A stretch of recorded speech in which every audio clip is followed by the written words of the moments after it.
මේ තරඟාවලියේ තියෙන එක්දින ජාත්‍යන්තර තරඟ තුනම ගොඩක් වැදගත්.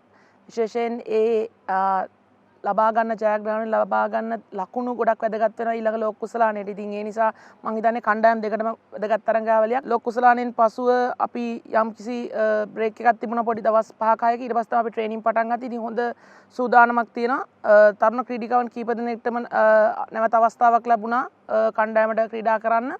ඉතින් අපි බලාපොරොත්තු වෙනවා මේ තරඟාවලිය හොඳින් ක්‍රීඩා කරන්න. අපි හම්බන්තොට ගොඩ කාලයකට පස්සේ තමයි මේ තරඟාවලිය ක්‍රීඩා කරන්නේ.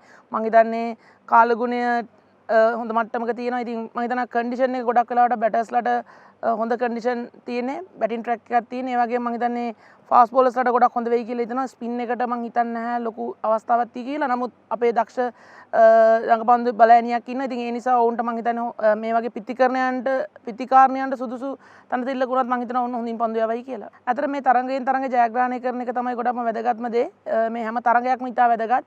මොකද මේ වෙද්දී අපි මේ ICC චැම්පියන්ස් තරඟාවලියේ තරඟ 6ක් ක්‍රීඩා කරලා ඉවරයි. බටහිර හින්දු කොදෙවුවන් සහ බංග්ලාදේශයත් එක්ක. ඉතින් ඒ තරඟ 6න් අපි තරඟ 4ක් ජයග්‍රහණය කරලා තියෙනවා. මේ තරඟාවලිය අනිවාර්යයෙන්ම තරඟ දෙකක් හෝ ජයග්‍රහණය කරන එක ගොඩක් වැදගත්. ඉතින් අපි උපරිම උත්සාහ කරන තරඟ තුනම ජයග්‍රහණය කරන්න.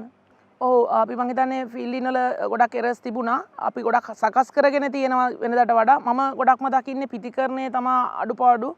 විශේෂයෙන්ම ලෝක කුසලානේ පුරාවටත් මම ඒක දැක්කා. අපි පිටිකරණයේ ගොඩක් ඉහළ මට්ටමකට තව ගේන්න ඕන. ගොඩක් මහන්සිලා වැඩ කටයුතු කරනවා. නමුත් ඒ වගේ රිසල්ට් එක අපි හිතන තරම් ඉක්මනට ලැබිලා නැහැ කියන දේ තමයි මට කණ්ඩායමේ නායකයා හැටියට කියන්න තියෙන්නේ. මොකද පුහුණු කරුවනුත් වැඩ කරනවා. මම හිතන්නේ ක්‍රීඩිකාවුන් ගොඩක් මහන්සි වෙනවා. නමුත් අපි අවශ්‍ය වෙන ඒ බලාපොරොත්තු වෙන දක්ෂතා අපිට දකින්න ලැබුණේ නැහැ මේ තරඟාවලිය පුරාවටම පහුගිය. ඉතින් මං හිතනවා මේ තරඟාවලියේදී හෝ අපිට වෙනි දක්ෂතාවකට යන්න පුළුවන් නම් පිටිකාරණියන් ඔවුන්ගේ වගකීමක් අරගෙන ඔවුන් ක්‍රීඩා කරොත් මං හිතන්නේ මේ තරඟාවලිය අපිට ලොකු දෙයක් කරන්න පුළුවන්. ඒ වගේම ඔබ කිව්ව විදිහට අපේ පන්දු රැකීමත් යම් ප්‍රමාණයක හදා ගන්න අපිට අවශ්‍යයි. හොඳ කණ්ඩායමක් මං හිතන්නේ ඔවුන් ලොකු අවස්ථාවක් දීලා තියෙන බවක් පේනවා තරුණ ක්‍රීඩිකාවන්ට. කණ්ඩායම ලෝක කුසලානේට ගිය කණ්ඩායමට වඩා අලුත් ක්‍රීඩිකාවන් කීප දෙනෙක් කණ්ඩායමට ඇවිල්ලා ඉන්නවා. ඒ වගේම ඔවුන්ගේ නායිකාව තරුණ නායිකාව ෆාතිමා සානා ඉතින් දක්ෂ ක්‍රීඩිකාවක්.